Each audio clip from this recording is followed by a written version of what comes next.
Kata Pak pelatih kalau main itu jangan sampai terlihat lemah pada lawan kita. Jarkulah bila tetamu lawan, kita jangan mikir wasit. Yang penting hantam batisnya, ya kayak itu aja. Bila ketemu lawan, kita jangan langsung mikir wasit karena kita disuruh sliding kakinya. Yang penting musuh sakit. Yang penting keselahu musuh. Inya isi juga BPJS. Iya jual lah. Kata Pak pelatih jangan lupa untalan. Umailah, bila manang nih melawan Thailand kena apa hajatan nih? Jarnya abah nih suah bahajat kah?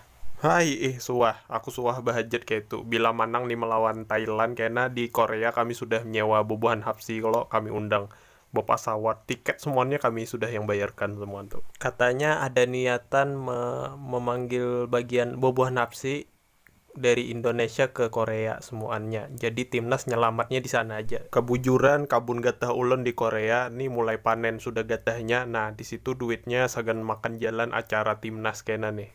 Katanya usaha karetnya di sana sudah mulai panen, jadi uang itu untuk acara timnas di sana. Bentuk acaranya sederhana aja, makan jalan bentuknya itu.